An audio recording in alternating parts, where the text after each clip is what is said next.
Congratulation. খুবই ভালো লাগছে যে আজকে আমি আসতে পেরে এখানে। ডক্টর শফিক ভাই এবং আজাদ ভাই দুইজনকেই আসলে আমি লন্ডন থেকেই পরিচয়। এইবার আমি লন্ডনে যখন ছিলাম খেলার মধ্যে, তখন আমি আসলে ওনাদের নতুন ব্রাঞ্চ যেটা হচ্ছে সেটা আমি দেখে এসেছি মিল্টন কিংসে।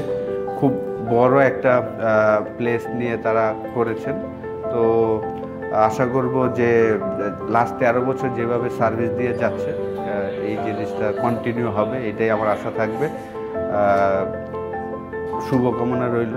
এবং আজকে বনানীতে একটা ব্রাঞ্চ ওপেনিং হচ্ছে, এটার জন্য শুভকামনা রইল। আশা করি যে যেভাবে লাস্ট 13টা বছর আপনার সার্ভিস দিয়ে যাচ্ছেন বাংলাদেশের স্টুডেন্টদের, যেভাবে ইংল্যান্ডে নিয়ে যে তাদের পড়াশোনা এডুকেশন এই জিনিসটা দেখছেন, এবং তারপর যারা আসলে সেটেল হতে চাচ্ছেন সেই সেটেলমেন্টটা হচ্ছে। আবার বাংলাদেশও যারা চলে আসতে চাচ্ছেন হায়ার এডুকেশন নিয়ে বাংলাদেশকে সার্ভিস দিচ্ছেন।